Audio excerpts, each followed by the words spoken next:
What's going on, guys? This is Rob, and I have this idea. You guys know how I get when I have these ideas. I feel like that's how the most interesting videos open up, even if they just turn into nonsense over the course of 5 minutes. Like, I have an idea.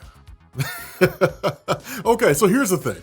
I want to talk about something because an image has reached my peripherals, apparently of, little figurines, action figures, whatever you want to call them, surrounding Spider-Man No Way Home. One of them is Morlun. Now, I don't know how accurate this is. I'm gonna err on the side of caution and say it's 100% fake. But what if it's not? What if Morlun is in like Spider-Man No Way Home, right? One, how do you fit him in there? Honestly, I think it'd be a cameo or a post-credit scene at best. And two, why would you? Because I think it'd be fantastic if they did, right? If you have Morlun, that means you have the Inheritors. And if you have them, you get Spider-Verse. You get a really, really cool story. Now, it kind of makes sense to a degree if you do this, right? Because on one side of the equation, we've basically got Tom Holland and we got Tobey Garfield. We got Tobey Garfield and Andrew Maguire. We got Tom Holland and we got Tobey Maguire and we got Andrew Garfield. They're the live action Spider-Man landscape, right? Now, we don't know how extensive the roles of Tobey Maguire and Andrew Garfield will be in Spider-Man No Way Home. They could be there for 15 minutes. They could be there for 100 minutes. We've mentioned that before. They could both be in this movie and die. And like, that's how they kill him off. That's how they write him out, right? It's just like, Tom Holland's the only Spider-Man anymore. That's it. There's no more Tobey Maguire. There's no more Andrew Garfield, none of that stuff. They could be in there. Everything gets fixed. They go back to their respective universes and they continue in the multiverse. Now, on the other side of this equation, you've got Into the Spider-Verse, right? Animated Miles Morales and Gwen Stacy, or Spider-Gwen if you want to call her that, all that kind of stuff, right? That whole thing over there, Spider-Ham and so on and so forth.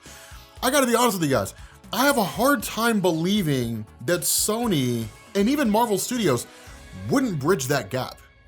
I have a hard time believing that wouldn't be the case, that there has to be something there, right? They're gonna have to do something with that. It's just too good of an opportunity, right? I mean, you do have the first animated film, which is called Into the Spider-Verse, but that was not based on the Spider-Verse event. It's just, here's a whole bunch of Spider-Men from across the multiverse teaming up against a threat, and like, that's it. But wouldn't it be cool if you had like Andrew Garfield and Tobey Maguire and Tom Holland teaming up with like the whole animated side, and even some characters that we haven't seen yet, right? I mean, it wouldn't be anything like Cool World, for those of you guys who remember that movie from back in the day. You guys remember Cool World? Some of you guys may be too young. Cool World was, that movie was an experience back when it first came out. Think of like Who Framed Roger Rabbit on steroids. That was Cool World. It was pretty nuts. But nonetheless, I think it'd be a cool thing. And there's great ways to make that happen, right? I mean, you could do it in the blink of an eye. Right? You could do it really, really, really easily. You just simply have some post-credit scene in like Spider-Man 3 where like Tobey Maguire gets back to his universe. He's immediately attacked by Morlun. His power's taken. That's that, right? Boom, we're on our way to the Spider-Verse, right? We're off to the races. Now, for those of you guys who don't know what this means, right? Because I know a lot of you guys who read comics, a lot of you guys read Spider-Man, you guys know exactly what I'm talking about. You may or may not be excited about this. For those of you guys who don't know what this means, Morlun is a long-standing character in Marvel Comics, but he's one of those characters where he's only important because of the situation. He, as a character, is largely irrelevant, kind of.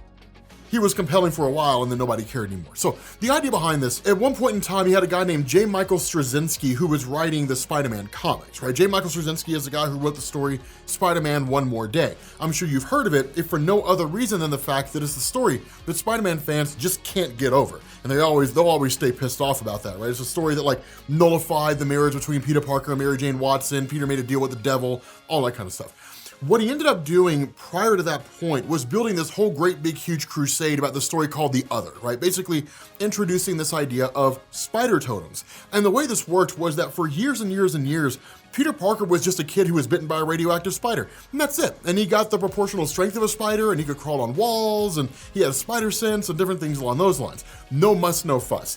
What Straczynski did is he introduced this idea by saying that with Peter Parker being bitten by this radioactive spider, along with anybody else, right? So like Spider-Woman, any other character out there that was bitten by a radioactive spider or in some form or fashion was tied into the mythos of Spider-Man, radiation, powers, all that kind of stuff. They had kind of been brought together by a sort of mystical force, and they were tied into this, and they represented spiders on this kind of animal totem. That totem also includes the Black Panther T'Challa, right? Like, he is an avatar of the panther god Bast, so he's part of that whole animal totem thing that exists out there. The idea behind Morlun and the Inheritors is they are individuals that travel across the multiverse, killing individuals who are part of the animal totem. They absorb their energies, and it just makes them more powerful than they were before they kill that person and absorb their energies. They originate from Earth 1, also known as Loom World, basically their kind of base of operations. And you actually did see Morlun fight Black Panther in Reginald Hudlin's run.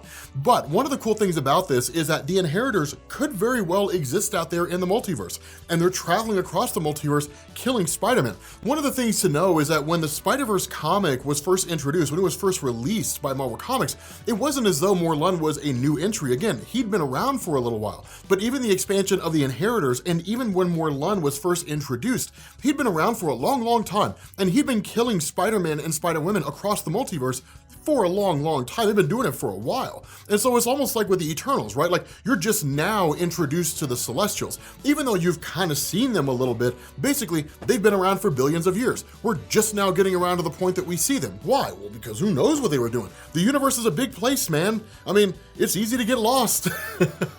It's easy to be all the way over there doing stuff, and we just never had a reason to cross our paths until now. And so when you're talking about something like the character of Morlun in the Marvel Cinematic Universe, or possibly just in the Sonyverse, and Morlun is traveling across the multiverse, killing Spider-Man and Spider-Women and absorbing their powers along with the other Inheritors, and they're gonna turn out to be like this massive villain for this huge coming together of all these different Spider-Men from across the entire Spider-Man mythos. It works, and I think it's cool, because the one thing we don't have with regards to the Spider-Man movies is we don't really have a spider-centric event. I mean, we had like Avengers Infinity War and Avengers Endgame, and you could really even say the whole first 10 years of the Marvel Cinematic Universe was largely like an Avengers-centric event, and even a Thanos and Infinity Stone-centric event, right? I mean, literally all of Phase 1 is the Infinity Stones exist. Phase 2 is now people are becoming aware of them. And Phase 3 is Thanos got them. That's literally it. That's the entirety of the first 10 years of the MCU, summed up in 5 seconds. But the whole thing is that we don't have like a Tom Holland, Andrew Garfield, Tobey Maguire, Miles Morales animated, Spider-Gwen, Spider-Ham. We don't have a Spider-Man-centric event in the films. And I have to believe they're building up to this, man. Like, I have to believe that they are building up to this whole thing. I think it'd be cool. I think it'd be an amazing thing to see. So let me know if this is something that interests you guys, right? Again, we're wholly speculating here. There is nothing out there to indicate this is the case. There's no leaks. There's no one out there like, hey guys, like Morlun is gonna be in Spider-Man No Way Home, but you didn't hear it from me. There's nobody saying that, right? I mean, it's an image that I saw, and it just kind of got me thinking. But I thought it'd be cool, right? So let me know what you guys think down in the comments section. If you guys would dig something like this, do you guys like it? Do you guys think it's stupid? Thank you guys for watching, and I will catch you all later. Peace.